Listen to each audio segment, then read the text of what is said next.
Sebanyak 132 atlet akan meramaikan persaingan arena lomba layar PON 21 di Aceh. Lomba layar PON Aceh Sumut berlangsung mulai tanggal 10 September tahun 2024 di Laut Gampong Pandai Banda Aceh. Para peserta yang sudah lebih dulu datang ke Aceh ini adalah dari Kaltim dan Kaltara, Papua, Sulawesi Tengah, Banten, Jabar dan Jatim bakal menyusul pada 13–14 Agustus tahun 2024 mendatang. Ketum Pengprov Porlasi Aceh Suryadi didampingi Bendahara Amsar mengatakan, di antara atlet luar Aceh yang sudah tiba sebanyak 19 atlet dari Kaltim dan 13 atlet Kaltara.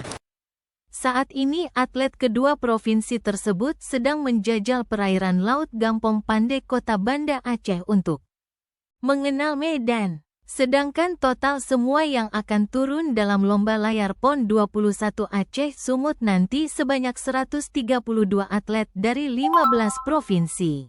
Kalau jumlah total keseluruhan atlet yang akan bertanding mewakili cabang olahraga layar itu kuotanya adalah 132 orang atlet, sudah termasuk atlet Aceh.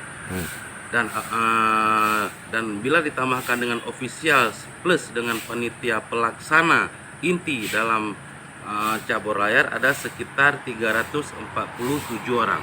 Nah, untuk hari ini yang sudah datang mendahului untuk mengetes venue layar itu ada 2 provinsi, yaitu Provinsi Kaltim, Kalimantan Timur dan Kaltara. Sementara itu salah seorang atlet layar Kaltim Haikal mengatakan, dirinya bersama 18 atlet lainnya sudah latihan turun ke laut sejak tanggal 6 Agustus lalu. Untuk kondisi laut cukup mendukung.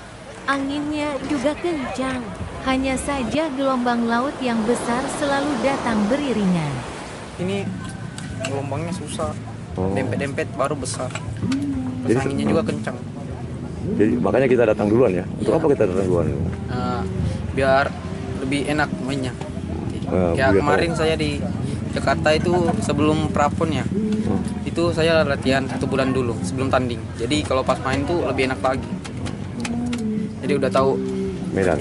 Iya medannya nanti di sana. Tim layar Kaltim mengikuti 6 kelas yang dipertandingkan dan ditargetkan mendulang medali emas.